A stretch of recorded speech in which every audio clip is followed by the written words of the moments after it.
बिस्मिल्लाहिर्रहमानिर्रहीम। अस्सलामु अलैकुम। मुझे उम्मीद है कि सब स्टूडेंट खैरियत से होंगे। आज हमने आगे लैंग्वेज ट्रांसलेटर का लेक्चर स्टार्ट करना है। पिछला लेक्चर जो हमारा था वो प्रोग्रामिंग लैंग्वेज और उसकी टाइप्स। आज हमारे पास जो है वो लैंग्वेज ट्रांसलेटर है। मैं इसको आगे बताने से पहले अगर आप मेरे चैनल पे न्यू हैं तो मेरे चैनल को सब्सक्राइब कर दें और बेल आइकन दबा दें ताकि हर न्यू आने वाली वीडियो आपके पास फौरी तौर पर पहुंचती रहे। बगैर टाइम ज़ाय किए हम लेक्चर स्टार्ट करते हैं।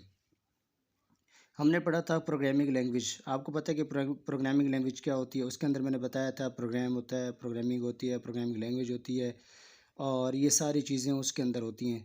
फिर हमने पढ़ा था उसके टाइप्स। प्रोग्रामिंग लैंग्वेज की दो टाइप्स हैं, हाई लेवल और लो लेवल। हाई लेवल को हमने देखा, फिर हमने लो लेवल को देखा, फिर उसकी टाइप्स फर्दर देखी और उसके अंदर मैंने एक लास्ट में क्वेश्चन किया था कि हमारे पास हाई लेवल और लो लेवल के अंदर जो है, हाई लेवल हमारे पास थी वो तो मैंने बताया था कि उसके अंदर C++ आपके पास आता है और जावा आता है, पाइथन आता है, ये सारी लैंग्वेज आती हैं। लेकिन लो लेवल लैंग्वेज के अंदर आपको पता है क्या आता है कि उसकी दो ही टाइप्स हैं लो लेवल की। आपने देखा था कि एक था मशीन लैंग्वेज और दूसरा था आपके पास असेंबली लैंग्वेज। यहाँ पे मैंने एक क्वेश्चन किया था और बहुत सारे दोस्तों ने क्वेश्चन भी किया कि सर ये बता दें, लेकिन मैं इसके बारे में बता देता हूँ कि भाई मेरा सवाल ये था कि लो लेवल के अंदर आपको पता है कि लो लेवल वो होती है जिसके अंदर 0 और 1 की चीज़ जो है वो समझी जा सके, यानी नियर टू कंप्यूटर और फार टू ह्यूमन, ये हमारा लो लेवल था। उसके अंदर मैंने क्वेश्चन किया था कि मशीन लैंग्वेज क्या होती है, आपकी 0 और 1 होती है, और असेंबली लैंग्वेज क्या होती है, निमोनिक्स होते हैं। ये मैंने पिछले लेक्चर के अंदर आपको समझा दिया था। निमोनिक्स यानी ऐड हो गया, मेरा सब्ट्रैक्ट हो गया, ये सारी चीज़ें क्या हैं, निमोनिक्स हैं। लो लेवल के अंदर असेंबली लैंग्वेज क्या कर रही है, हालांकि है तो लो लेवल, फिर ये सारे इंग्लिश के अंदर हैं, सारे ऐड भी है, सब भी है, ये कैसे आ सकता है? तो ये सारे जो हैं हमारे पास लो लेवल के ऊपर आते हैं। तो मेरा सवाल यहाँ पे ये था कि मशीन लैंग्वेज हमारी 0 1 है और असेंबली लैंग्वेज के अंदर हमारा क्या है कि ऐड, सब्ट्रैक्ट, ये सारी चीज़ें जो है वो मौजूद हैं।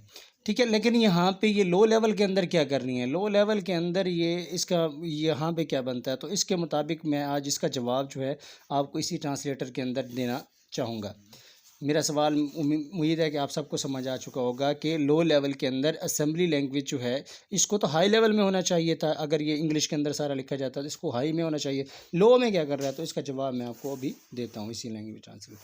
तो आज का हमारा टॉपिक था कंपाइलर, इंटरप्रेटर, असेंबलर। ये वो ट्रांसलेटर हैं जो हमारी लैंग्वेज को हाई लेवल हो, जैसे C++ है, उसको हम क्या करते हैं, ट्रांसलेट करते हैं इन्हीं कंपाइलर यानी इन ट्रांसलेटर के ज़रिए।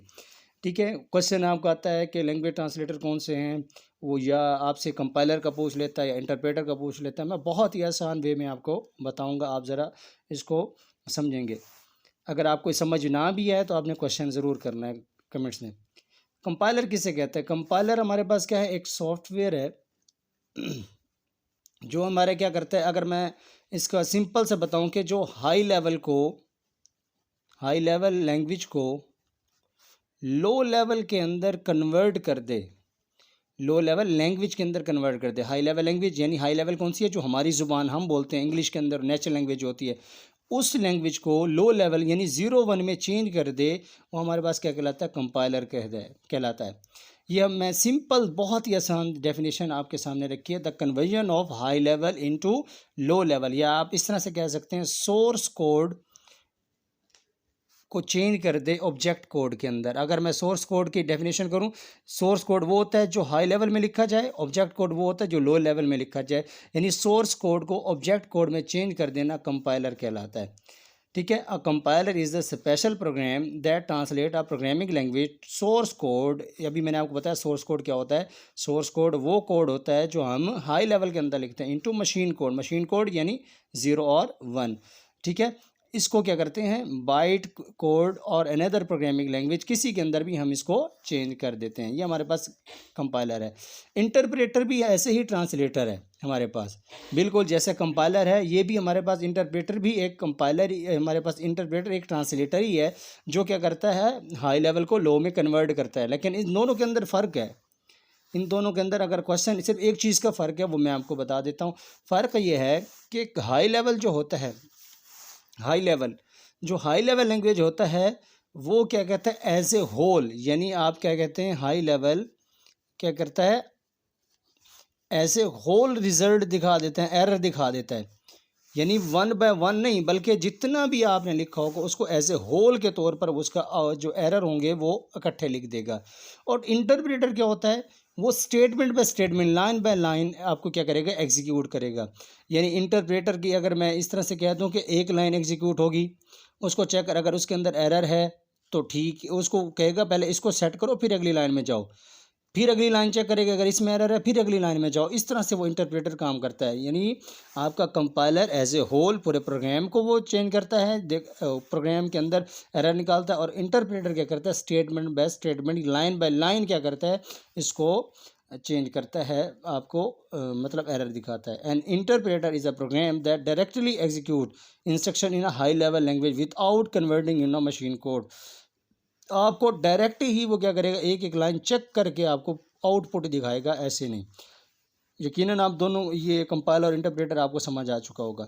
असेंबलर की बात, असेंबलर क्या होता है हमारे पास एक ट्रांसलेटर होता है जो सिर्फ अभी मैंने आपको क्वेश्चन किया था, आपके पास एक सवाल रखा था कि हमारे पास ये असेंबली लैंग्वेज यहाँ क्यों कर रही है। असेंबली लैंग्वेज क्या है, सिर्फ उसके लिए अलग ट्रांसलेटर बनाया गया है जिसकी वजह से वो असेंबलर जो है सिर्फ असेंबली लैंग्वेज को क्या करता है कन्वर्ट करता है सिर्फ। देखिए अगर ये अलग है तो उसके लिए ट्रांसलेटर भी तो अलग है ना, तो उसके लिए क्या किया उसने अलग बना दिया, ठीक है। अच्छा दूसरी बात जो सवाल का जवाब था वो ये है कि असेंबलर हमें इसी तरह ही, यानी ये असेंबलर हमें क्या करता है कन्वर्ट करता है इस असेंबली लैंग्वेज को 0 और 1 में जवाब देता है। फिर हमारे पास एक होता है डी असेंबलर, वो क्या करता है कि जो 0 1 में होता है दोबारा वो निमोनिक्स के अंदर हमें जवाब देकर हमें दिखाता है। मेरी बात समझ आ गई होगी, यानी जो आपका असेंबलर है वो असेंबली लैंग्वेज को क्या करता है कन्वर्ट करता है और इसके अंदर 0 और 1 के अंदर जो आंसर आता है फिर उसको हमारे पास डी असेंबलर होता है वो क्या करता है 0 और 1 यानी इस निमोनिक्स के अंदर दोबारा हमें जवाब देता है। ये हमारे पास हैं लैंग्वेज ट्रांसलेटर जो सी के अंदर हों, C++ हो, हमारी जहाँ पे भी हो, ये ट्रांसलेटर हर जगह इस्तेमाल होते हैं।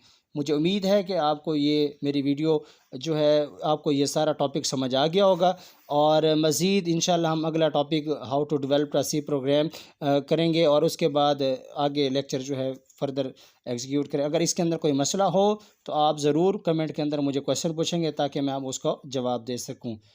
खुदा हाफिज़, मिलते हैं अगले लेक्चर के अंदर।